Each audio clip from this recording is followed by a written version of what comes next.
The first time Luke Harlan stacked that crooked wall by his front door, the wind laughed at him. It came screaming off the plains like it always did, rattling the clapboard siding and forcing itself through every crack the house had ever grown. The kind of wind that found you no matter how tight you pulled your jacket. The kind that made an old farmhouse groan like it was alive and tired of holding itself together. Luke braced one shoulder against the doorframe and set another slab of plywood in place.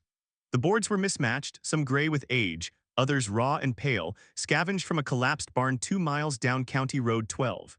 He wedged them at an angle, forming a short wall that jutted out from the doorway like a blunt nose pointed straight into the wind. Luke, what in God's name is that supposed to be? He didn't turn, he knew the voice. Everyone did. Tom Renshaw leaned against the fence line, insulated coveralls zipped to his chin, coffee steaming in his gloved hand. Two other neighbors stood nearby, boots planted wide, faces split between curiosity and entertainment. Luke tapped the board with his hammer. It's a wind scoop. Tom snorted, looks like a junk pile. It's supposed to catch the wind, Luke said, calm as he drove the nail home. Turn it. Turn it into what? One of the others asked. Something that doesn't come straight through my door. Laughter carried easily in the open air. It always did out here. Nebraska had a way of flattening everything, land, sound, pride. Luke let it wash over him. He'd had worse thrown his way than a few jokes. He lived alone now. The house had been his parents', built in the late 40s when people thought thicker walls and tighter seams could hold back anything. Time proved otherwise. So did winters like this one, early, relentless, mean. Inside, the cold draft cut across the kitchen floor like a blade. Luke could feel it every time he crossed the room, a sharp, invisible current that slipped under the door and climbed his legs. No amount of weather stripping had stopped it. He'd tried foam, towels, plastic film taped so tight it peeled the paint when he pulled it off. Nothing worked. The wind always found a way in. That was when he remembered his grandfather's stories. Old stories told slow, usually while fixing something that didn't want to be fixed. Stories about sod houses and windbreaks made from stacked hay bales, about doors that never opened straight into the weather. Never let the wind see where you live, his granddad had said once, squinting into a dust storm like it was an old rival. You gotta make it work to get to you. Luke had been 12, more interested in his phone than the lesson. Now, at 41, with the farmhouse creaking around him and his heating bill climbing into the absurd, that lesson felt heavier than memory. It felt like instruction. So he built the wall. By dusk, the structure was finished, a rough, angled barrier that formed a narrow entry pocket outside the door. The wind slammed into it, split, curled, confused. Luke stood inside with his hand hovering over the door seam, waiting for the familiar bite. It didn't come. Not gone, but dulled, redirected. Luke let out a breath he hadn't realized he'd been holding. That night, the temperature dropped to single digits. Tom Renshaw noticed first. He woke up at 3 a.m., toes numb despite the extra blanket he'd thrown on before bed. The wind had been howling since sunset, hammering his house like it wanted inside. He shuffled into the kitchen for coffee, muttering under his breath about propane prices and the lies of weather forecasts. Out the window, Luke's porch light glowed steady. Tom frowned. Luke's place usually went dark early, always had. He squinted, watching the snow drift sideways past the beam of light, and then he saw it. The wall. It stood there like a stubborn thought, catching the wind, bending it away. Snow piled against it, but the door behind remained oddly clear. Huh, Tom muttered. By morning, word traveled. Luke noticed it when he went to split wood. Trucks slowed as they passed. Heads turned. No one laughed this time, they just watched. Martha Keene was the first to climb the porch steps. She was in her late 60s, sharp as frost, wrapped in a coat that had seen better decades. She studied the wall with narrowed eyes, then knocked once before opening the door. Luke looked up from his coffee. Morning. It's warmer in here, she said, not bothering with hello. Luke shrugged. House ain't leaking as much. She stepped closer to the door, held her hand out. I'll be damned. The draft was barely there, still cold but gentle now, manageable. You build this yourself, she asked. Didn't have much choice. Martha nodded slowly. My front room's been unusable for years, feels like sittin' inside a freezer with ideas. Luke smiled faintly. Wind don't like Bane told where to go, but it'll go anyway if you're patient. I'll tell you. She studied him then, not the wall, not the door, him. Could you show me, she asked. That afternoon, the wind picked up again. Luke helped Martha mark out a spot by her own front door. He explained angles, why straight walls failed, why the opening mattered. She listened, really listened, asking questions, nodding along. By sunset, 2 more neighbors showed up. Then 4. Tom stood back at first, arms crossed, pride warring with curiosity. Finally, he stepped forward. You think this would work on my place? Luke met his eyes. There was no satisfaction there, no smugness, just quiet understanding. I think the wind's been beaten on all of us the same way, Luke said. Some of us just tried talking back. They worked until dark. Lanterns flickered, hammers rang, the wind screamed, but it no longer felt like the boss of the land. It felt like something that could be negotiated with.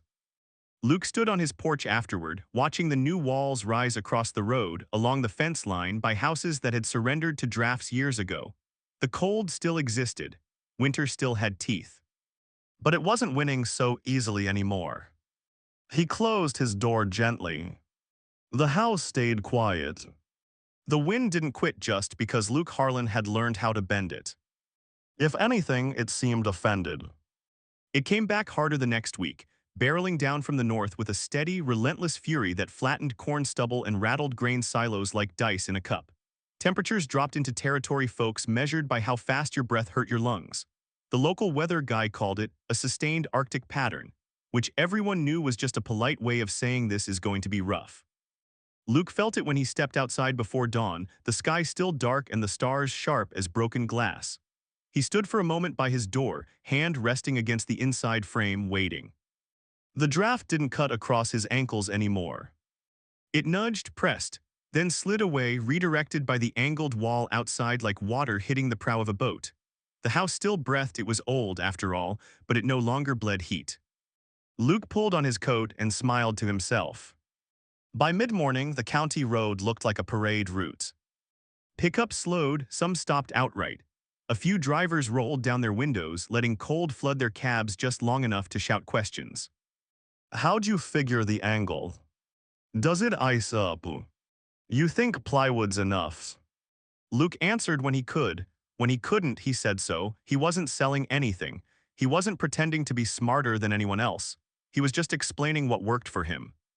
That humility mattered more than the walls. By Wednesday, half a dozen houses had makeshift wind scoops by their doors, some better built than others. Luke cringed at a few of them, but he didn't interfere unless asked. Experience taught him that people needed to feel ownership over solutions, even imperfect ones.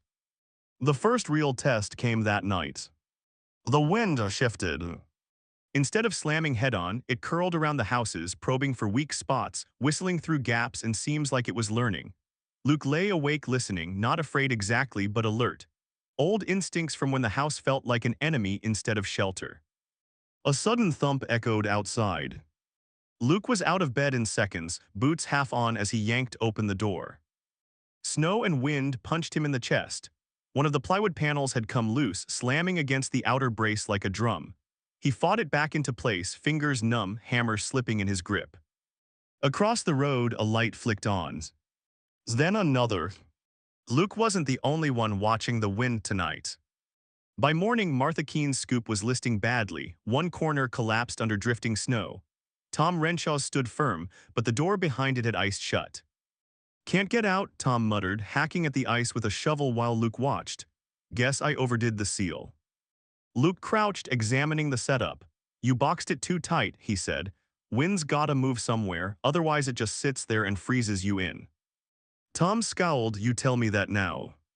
Luke smiled faintly. You asked now. They fixed it together, chipping ice, adjusting angles, leaving just enough space for air to flow without cutting straight through.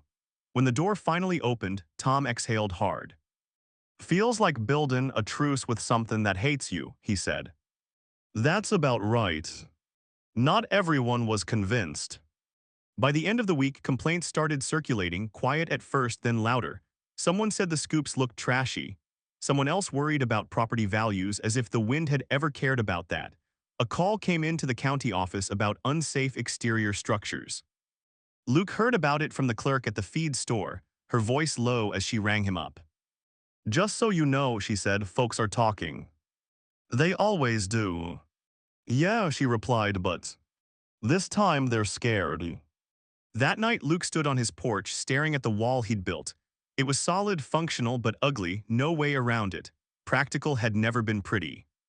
He wondered briefly if he should take it down, keep the peace, go back to sealing towels under the door and burning more fuel than he could afford. The thought didn't sit right.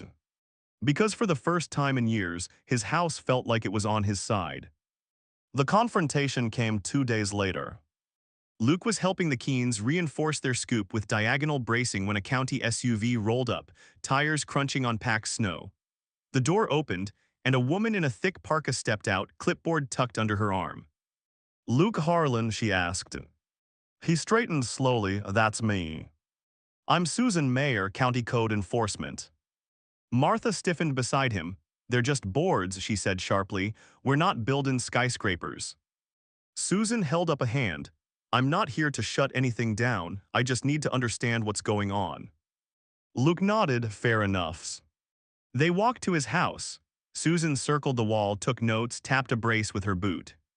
"You designed this?" she asked. Luke shrugged. "Built it, learned it." She studied the angle, the gap near the bottom, the way snow piled harmlessly against one side instead of burying the door. "It's unconventional." "That's one word." "Does it reduce heat loss?" "Oh yes." "Any injuries, structural failures?" "Only pride," Martha said. Susan almost smiled. "Look," Susan said finally, lowering her clipboard. "Technically, anything attached to a dwelling needs review, but this isn't permanent and it's not obstructing egress." Luke waited. She met his eyes. "Off the record, I grew up in a place like this. My dad would have built the same thing and dared anyone to complain." Martha snorted. "That sounds about right." Susan sighed. "I'll tell the office we're monitoring it, but Luke, people are going to copy this. Not all of them will do it well." "I know. And if someone gets hurt." Luke nodded. "I know." That night the wind came back with teeth. Not howling this time, sneaky, low and steady. The kind that crept under doors and into bones that didn't announce itself until you realized you'd been cold for hours. Luke was asleep when the knock came. Hard, urgent. He opened the door to find Tom Renshaw, hatless, face pale. "It's my boy," Tom said, voice tight. "He's got asthma, cold air's messin' with him, the scoop, something's wrong." Luke grabbed his coat. Tom's house felt like a different world. The wind scoop stood, but the air inside was sharp, dry, wrong. The heater strained, coughing. Luke, crouched by the door, felt the airflow. "It's pulling too hard," he said, creating suction, dragging cold air through the house. Tom's hands shook. "Can you fix it?" Luke hesitated. Outside, the wind shifted again, gusting hard. He realized then what he'd started, how fragile this balance was, how easy it was to turn help into harm. "I can try," he said.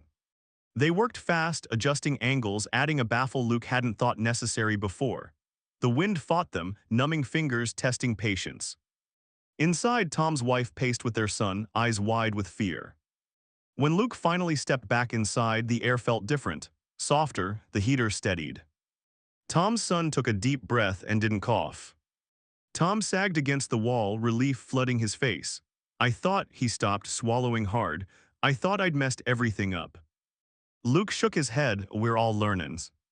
But as Luke walked home under a sky stripped bare by wind, a knot tightened in his chest. Because now it wasn't just about drafts. It was about responsibility.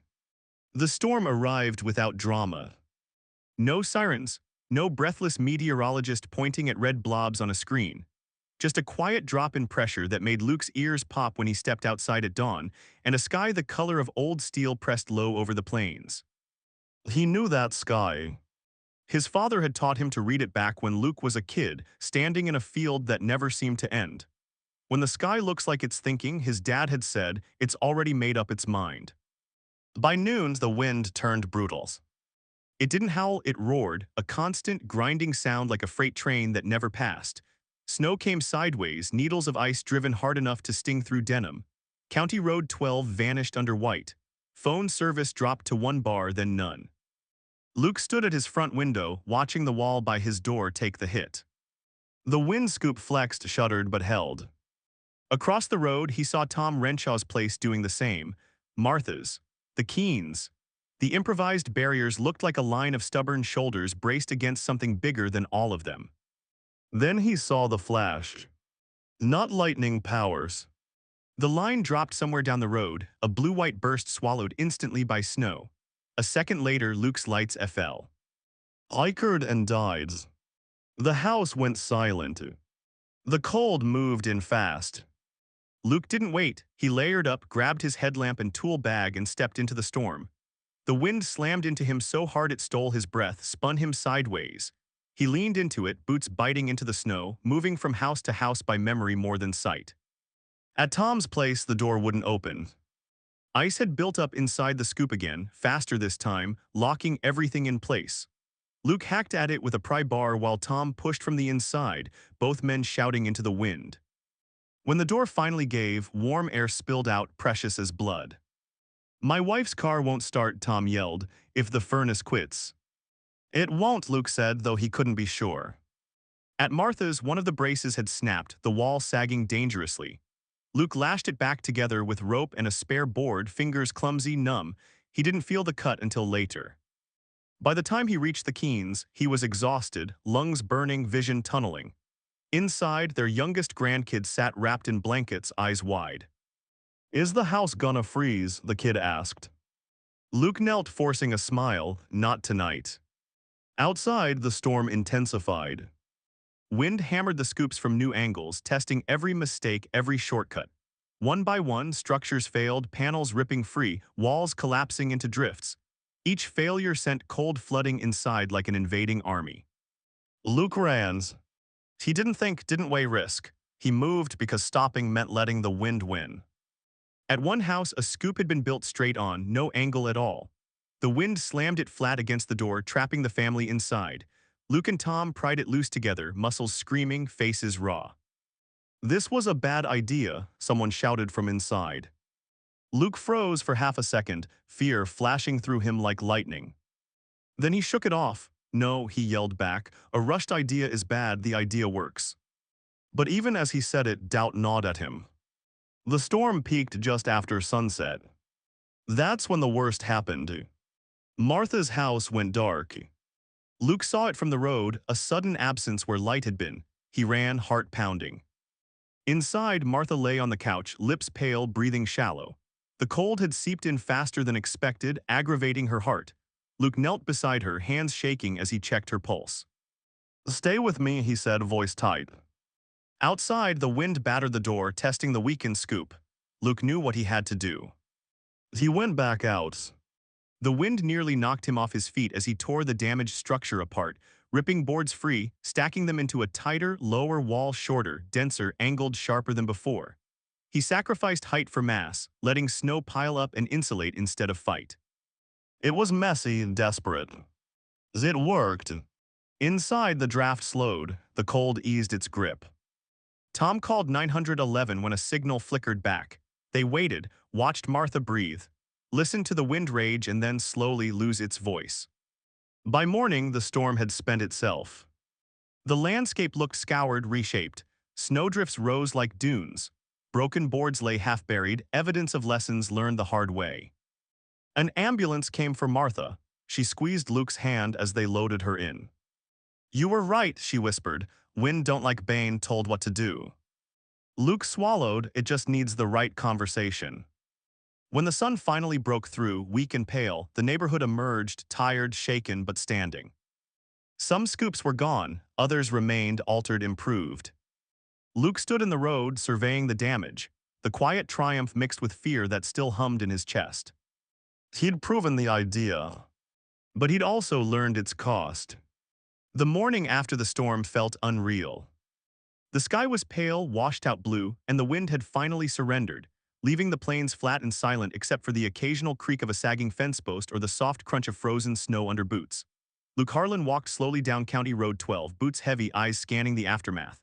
His arms ached from prying, hauling, bracing, aches that weren't going anywhere anytime soon, but there was something lighter in his chest too, a fragile sense of accomplishment that made him pause. Neighbors were emerging one by one, blinking against the sunlight, inspecting their doors, their smashed but mostly intact wind scoops. Laughter had returned, but softer now, cautious, relieved. It wasn't mockery this time, it was acknowledgement, gratitude, awe even. Tom Renshaw approached Luke first, hands in pockets, eyes squinting against the brightness. "I don't know how to thank you," he said, voice rough with cold and emotion. "If it weren't for you, my boy," he trailed off, shaking his head. Luke just nodded, brushing snow from his coat. "You did the work," Luke said. "I just showed the way." Martha Keene's family came next. She hugged him briefly, a small, firm embrace, the kind that carried more weight than words. "You saved my house," she said. "Saved me." Luke didn't reply. He just let her go, feeling the chill in the air retreating a little with each passing moment. The wind scoops themselves told the story. Panels were bent, braces broken, some lay flat in the snow, but where they remained upright they had worked. They had held the wind at bay, drafts were gone or redirected. The houses felt warmer, safer. Families huddled inside, peering out the windows, realizing the value of something so simple, so homemade, so carefully considered. By mid-morning, word had spread beyond the immediate street. People from down the valley, from the next township, came to see. They brought cameras, notebooks, even a drone or two buzzing overhead. Luke found himself explaining angles, airflow, spacing, the subtle math of survival. He spoke slow, deliberate, careful with every word, aware now that what had been a private experiment had grown into a small movement. At first, he resented the attention. He wasn't a hero. He wasn't clever, not really. He was just a man who hated drafts and refused to surrender to them. But when he looked around, saw neighbors working together, mending walls, reinforcing angles, learning from mistakes, he felt something he hadn't in years: hope, real hope, not the fragile, fleeting kind. This was the kind that built communities, that saved families. By afternoon, even the county sent an inspector to check on the structures. Susan Mayer arrived again, clipboard in hand, but her expression was softer this time. She circled Luke's wall, tapped a brace, and nodded. "Looks solid," she said. "You might want to document this, could save a lot of people next winter." Luke shrugged, smiling faintly. "Didn't think of that." "You should," she said. "You've got something that works." Even the skeptical ones, the ones who had rolled their eyes, whispered behind doors, muttered about eyesores and property values, couldn't argue with the results. The cold had come. It had struck hard, and Luke's wall, imperfect and unassuming, had kept it from winning. That evening, as the sun dipped behind the distant ridges, Luke stood on his porch again. The wind had calmed to a whisper, teasing the edges of the remaining snowdrifts. The wall by his door leaned quietly, sturdy and stubborn, shadow stretching long across the steps. Luke rested his hands on the railing, feeling the residual warmth of his effort, and finally allowed himself to breathe deeply. Martha's family stopped by to leave a loaf of bread and a thermos of soup. Tom came to chat about plans for reinforcing the next batch of walls before the deep freeze hit again. Neighbors lingered, sharing tips, pointing out adjustments, laughing at minor failures, cheering for successes. Luke realized then that he hadn't just built a wall. He had built connection, trust, a small defense against a world that often felt indifferent, harsh, and unrelenting. He went inside later, alone this time, and sat by the fireplace. Not the drafty old furnace, not the stove he had fought with for years, but just himself, quiet, warm, and reflective. The wind whispered outside, curling around the corners, testing every seam it could find, but it didn't get in. Not anymore, not here. For the first time in a long while, Luke felt the future wasn't something to fear. It was something to shape, one board, one angle, one careful decision at a time. And maybe, just maybe, that was enough to survive. He stood, brushed off his pants, and looked out the window one last time before night fully fell. Shadows stretched long and thin, but inside the houses warmth lingered. The lights burned bright against the blue-black sky, families huddled together safe. The wind was still out there, relentless and persistent, but it no longer had dominion. Not tonight, not here, not as long as someone was willing to stand against it. Luke smiled quietly, letting the moment settle over him like a gentle blanket. The wind had been beaten, yes, but more than that, he realized people had been reminded how to fight together, to protect, to survive. And in that, he found a satisfaction deeper than any comfort a wall could provide. The storm had passed, the draft was gone, and somehow life, stubborn and unyielding, had gone on. Luke stepped back from the window, closing it gently behind him. Outside, the wind scoops leaned quietly, faithful sentinels. Inside, warmth radiated, steady and enduring. And for the first time in years, Luke Harlan felt like he had truly come home. The cold would return. Winters always did. But this winter, this wind, this wall had taught a lesson that would last far longer than frostbite or snowdrifts. Ingenuity, courage, and community could bend even the harshest elements. And sometimes that was enough.